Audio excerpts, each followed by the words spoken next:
Ya, assalamualaikum warahmatullahi wabarakatuh. Besok ketemu lagi dengan kita Raja Masteran Channel. Oke, di video kali ini kita akan bahas tentang murai batu yang hanya butuh rawatan simpel, tapi kerjanya pasti lebih bagus ya bos ya. Nggak perlu rawatan ribet-ribet, nggak perlu settingan ribet-ribet. Oke, murai batu karakter seperti apa yang lebih bagus ketika kita pakai rawatan model simple saja. Kita akan bahas lengkap di video ini, jangan di skip-skip, simak sampai akhir ya bos. Oke, siap.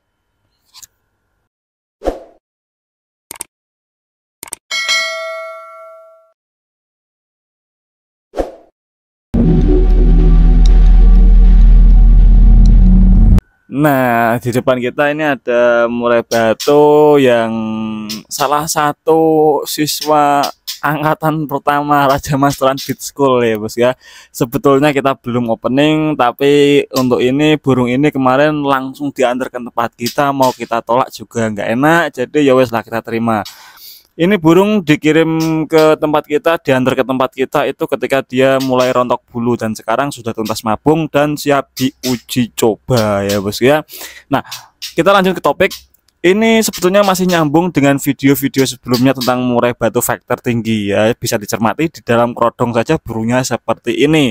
Nanti akan kita buka, kita pantau bareng-bareng karakter burung yang seperti apa sih yang lebih bagus ketika kita berikan rawatan harian yang simple saja ya. Kita langsung buka saja kerodongnya, kita amati bareng-bareng ya bos ya. Oke.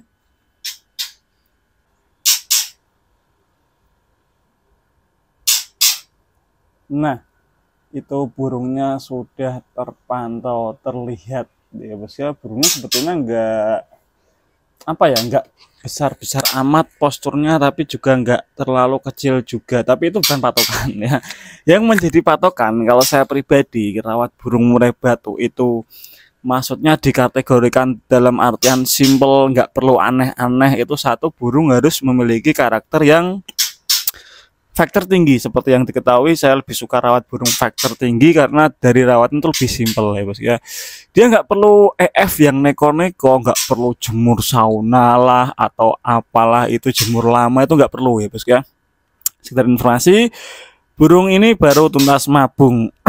Cerita dari perawat sebelumnya, dia ini rawatan sebelumnya hariannya 77, kroto 2 hari sekali, mandi 2 hari sekali, mandinya susah katanya. Terus dia juga main umbaran seminggu 2 kali ya bos ya. Tapi di tempat kita kemarin kita sterilkan burungnya. Waktu mabung kita cuman kasih 33, dia sampai dokor kita naikkan ke 55 bertahap, lanjut ke 77. Ini sudah tuntas, kita mulai turunkan untuk harian jangkriknya 55 ya bos ya. Untuk rawatan harian pertama kita wajib rutin embun supaya kita tetap bisa mengontrol emosi dan birahi burung ini. Karena bisa dicermati bareng-bareng, burung ini itu termasuk menurut saya karakternya emosi tinggi ya, gampang emosi. Ini kita nggak ada burung murai batu lain saja seperti itu tingkahnya ya, cetrak-cetrek, cetrak-cetrek seperti itu kan kelihatan. Apalagi kalau lihat burung seperti ini, ketika lihat burung di bawah, maksudnya nggak di gantangan ya, di rumah seperti ini, biasanya langsung terpacu jeruji ya bos ya, karena dia emosinya tinggi burungnya. Sedangkan ketika kita rawat burung emosi tinggi, yang perlu kita lakukan satu, kontrol emosinya supaya nggak terlalu tinggi. Imbangi atau bekali burung dengan fisik yang fit, yang sehat, yang bagus lah. Jangan sampai burung kecapean atau burung over jemur, itu jangan. Makanya di judul kita tuliskan tentang rawatan murai batu simple, itu lebih maksimal, yang anti ngukluk biasanya ya. Karena burung-burung yang faktor tinggi seperti ini, kalau kita kasih kroto kebanyakan atau porsi EF harian kebanyakan, itu nanti biasanya ketika ketemu lawan di gantangan, dia itu cenderung ngukluk ya bos ya. Nah, terus bagaimana lawatan selanjutnya setelah dijemur cuman sebentar, harian cuman 55? Untuk mandi tetap kita mandi sore 2 hari sekali ya, mandinya pakai karamba. Itu juga burung gampang mandi karambanya. Terus Ini nanti kita coba settingan lombanya, nggak perlu neko-neko karena hariannya 55. Biasanya saya mencoba burung pertama kali itu tetap pakai settingan harian biasa ya. Perlu diketahui ini burung masih baru beres mabung, belum dicoba sama sekali. Jadi ibaratnya nanti kita cari settingannya itu dari titik terendah dia supaya lebih gampang menemukan settingan yang pas ya bos ya. Yang penasaran kinerjanya di atas gantangan seperti apa, nanti kita akan spillkan ya bos ya ketika sudah dicoba gantangan. Rencananya minggu depan kita coba gantang ini burung ya. Nah terus mengamati ciri-ciri murai batu yang hanya butuh rawatan simpel itu yang bagaimana. Yang satu, emosinya tinggi seperti ini. Burung secara sensitivitas itu bagus ya bos ya, ditandai dengan misal dia dengar suara murai batu lain atau dia dengar suara berisik sedikit saja itu langsung respon, langsung koar-koar lah atau cetak-cetak seperti ini ya. Nah terus bisa dicermati juga biasanya kondisi burung-burung seperti ini ketika dia itu apa namanya, kondisi birahinya kurang bagus itu dia sedikit nggak singset seperti ini bulunya ya bos ya, dia sedikit ngembang bulu lah, biasanya bulu putih yang di ekornya, di pangkal ekornya itu jegrak. Itu biasanya salah satu ciri-ciri burung yang karakter emosinya tinggi tetapi birahinya juga tinggi. Nah ini terpantau burungnya kan nggak begitu jegrak bulu pangkal ekor yang putih itu ya. Jadi menurut saya ini burung nggak terlalu tinggi lah birahinya. Jadi nanti kita bisa coba ya untuk pakai settingan rendah dulu. Rencana kita akan pakai settingan di H-2 kita naikkan ke 77 hariannya, terus di H-1 satunya kita naikkan lagi ke 7, siang kasih kroto, mungkin sore kasih 7 lagi. Nah seperti itu nanti kita coba di gantangan seperti apa hasilnya, karena sepengalaman saya burung seperti ini nggak perlu makan ulet Hongkong atau EF yang bersifat panas terlalu berlebih. Mungkin kita tetap akan tambahkan UH, atau sebelumnya kita nggak tambahkan UH dulu, kita coba ke lapangan digantang.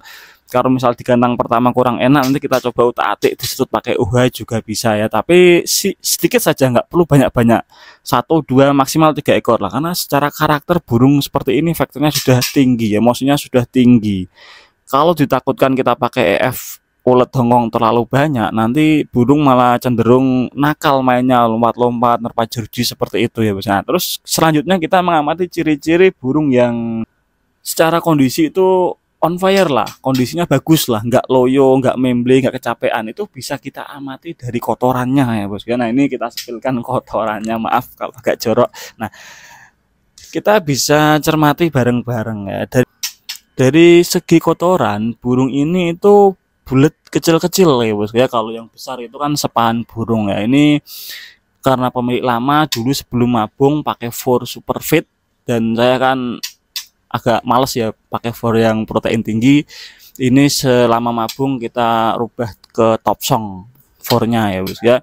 Nah biar cermati kotorannya ini menurut saya bagus ya, padat, kecil-kecil seperti burung yang habis diumbar. Biasanya kan burung kalau habis diumbar kan kotorannya kecil-kecil ya bos ya. Ini kan sebetulnya bukannya burungnya ini habis diumbar sih, ini diumbar sudah 4 hari yang lalu sebetulnya. Ini burung nggak kita umbar lagi karena kita mau coba minggu depan ya. Nah poinnya di sini ya bos ya, kalau burung kita ini kotorannya seperti itu biasanya bagus ya. Kita nggak perlu setting aneh-aneh, kita nggak perlu utak-atik terlalu banyak masalah rawatan harian dan settingan lombanya. Ini rencananya kan minggu depan kita coba, jadi nanti kita akan spillkan hasilnya seperti apa ya, dengan metode yang pertama kali gantang pakai settingan simpel seperti ini. Prediksi saya sih ini burung nanti tetap kerja, tapi mungkin secara durasi belum full ya, karena dia baru beres mabung, mungkin secara fisik juga belum fit 100% ya, nggak seperti dia burung normal yang bulunya sudah kering. Ini kan baru berapa minggu tuntas, ini 2 minggu tuntas ya bos ya, kena jemur seminggu, kena umbar 2 kali. Nanti kita coba dulu supaya kita lebih enak menentukan settingan selanjutnya, kita menentukan rawatan selanjutnya. Tapi yang perlu dicermati juga untuk teman-teman, burung seperti ini ketika kita rawatnya terlalu over, jemurnya terlalu lama lah, EF harian terlalu banyak lah,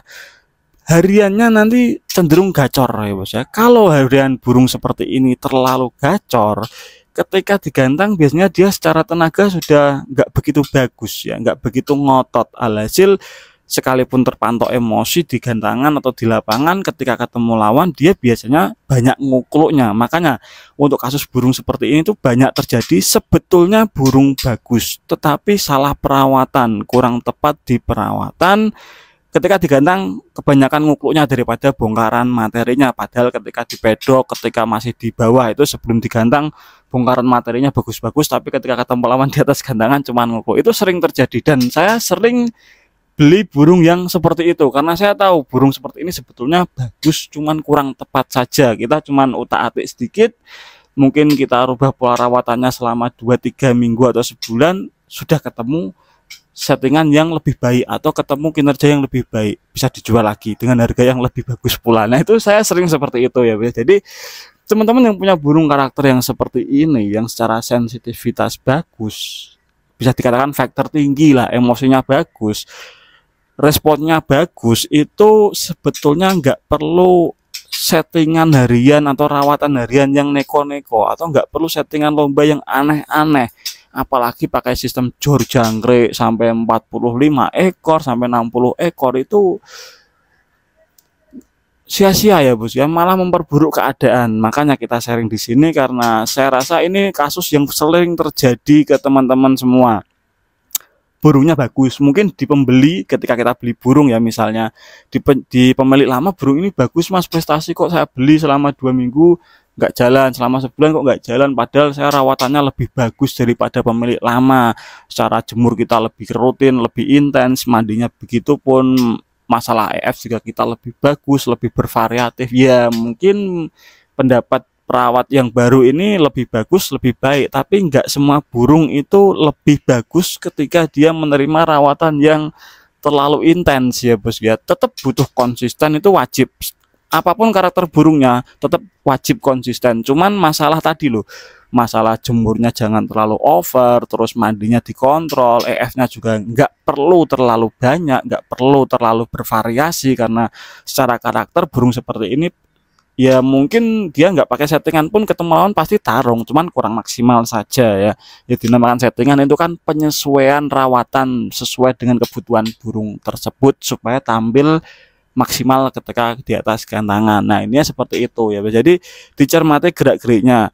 Kalau burung kita ini sudah terpantau emosinya bagus, nggak perlu neko-neko lah, jemur sauna apalagi itu nggak dibutuhkan. Kecuali kalau burung kita ini faktornya nggak ada, faktornya rendah, birahinya rendah juga, jemur sauna bisa membantu ya bos ya. Kalau buru-buru seperti ini sih nggak perlu jemur sauna, jemur 15 menit maksimal 20 menit kalau saya ya bos ya. Itu pun jemurnya jam 8 pagian, nggak terlalu terik lah, karena burung seperti ini juga nggak bakal betah dijemur lama ya bos ya. Nah terus masalah kotoran tadi kita juga bisa cermati, kalau masa kecil-kecil bulat-bulat padat seperti itu biasanya burung sudah dalam kondisi bagus ya, secara fisik sehat.